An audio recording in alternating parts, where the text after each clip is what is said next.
स्थापकाय च धर्मस्य सर्वधर्मस्वरूपिणे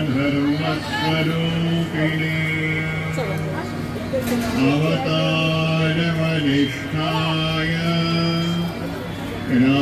रामकृष्णाय ते नमः। माँ माँ मागो ठाकुर अरे तू ही आय आय।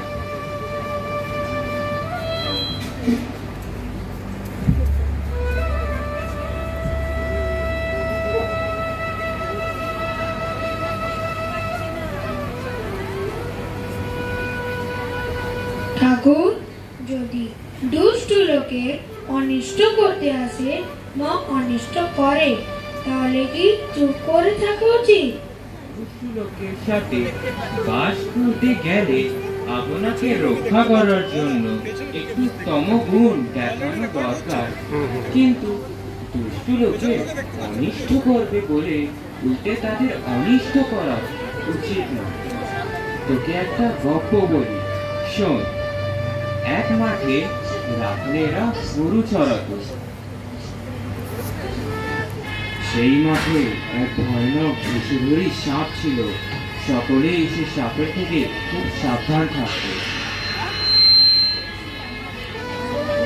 একদিন এক ব্রহ্মচারী সেই মাঠের পথ দিয়ে আসছিলেন। এরা দৌড়ে এসে বললেন,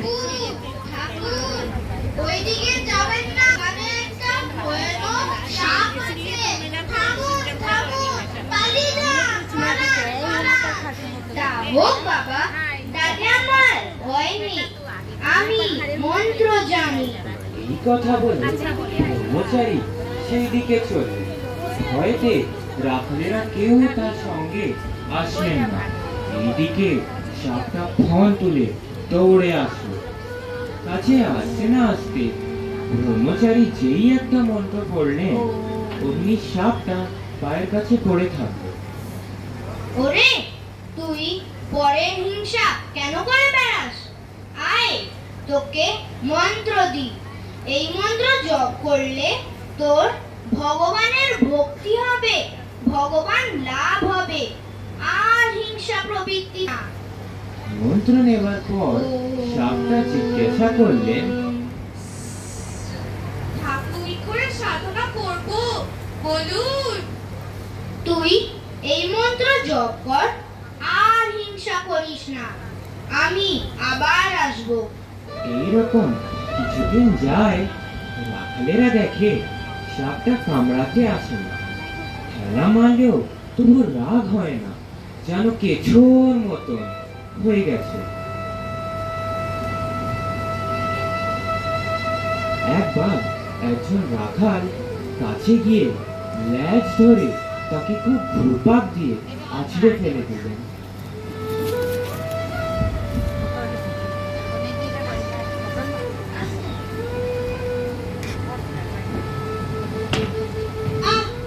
সাপটার মুখ দিয়ে রক্ত উঠলো, আর সে অচেতন হয়ে পড়ে থাকলো, নড়ে না চড়ে না। রাখালেরা ভাবলেন সাপটা মরে গেছে। সাপটা মরে গেল নাকি মনে হচ্ছে। এটা ভেবে তারা সবাই চলে গেল।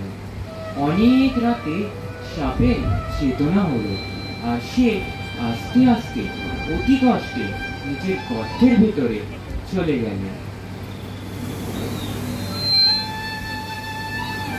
অনেক দিন পর যখন অস্থি চর্ম সাপ তখন খাবারের খোঁজে একবার বাইরে চড়তে আসতো। হয়তো দিনের বেলা আসতো না। মন্ত্র পাওয়ার পর কারোর হিংসা করত না, তাই মাটি পাতা গাছ থেকে পড়ে যাওয়া ফল খেয়ে নিজের প্রাণ ধারণ করত। প্রায় 1 বছর পর ব্রহ্মচারী সেই পথে আবার আসবে। বিষহরি, বিষহরি, বিষহরি। রাখালেরা দৌড়ে এসে বললেন, ঠাকুর, ঠাকুর, সেই সাপটা তো মরে গেছে। ব্রহ্মচারী সেই কথা বিশ্বাস হল না। ও জানে যে মন্ত্র নেওয়া হয়েছে তার সাধনা না হলে দেহত্যাগ হবে না। বিষহরি, বিষহরি, বিষহরি। সে গুরুদেবের আওয়াজ শুনে নিজের গর্তের থেকে বাইরে এসে ভক্তিভাবে প্রণাম করলো। তুই কেমন আছিস রে বিষহরি? আমি ভালো আছি ঠাকুর। তুই এত রোগা কি করে হয়ে গেলি রে?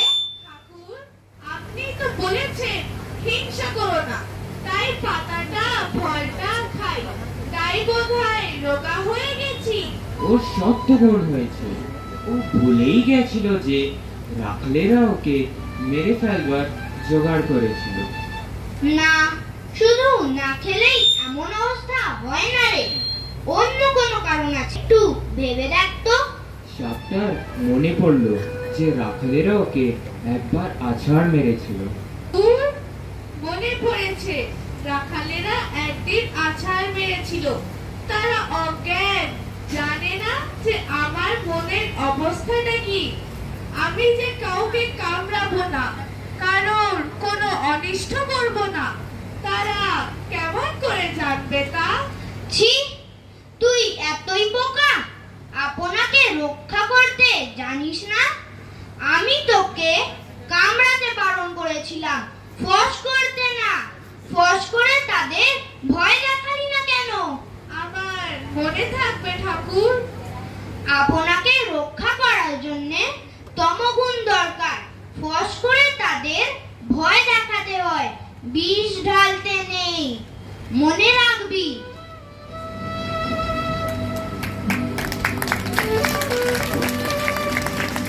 ঠাকুর বলে দুষ্টু লোকের কাছে ফোঁস করতে হয়, ভয় দেখাতে হয়, পাছে তাদের গায়ে বিষ ঢালতে নেই, অনিষ্ট করতে নেই। জয় মা।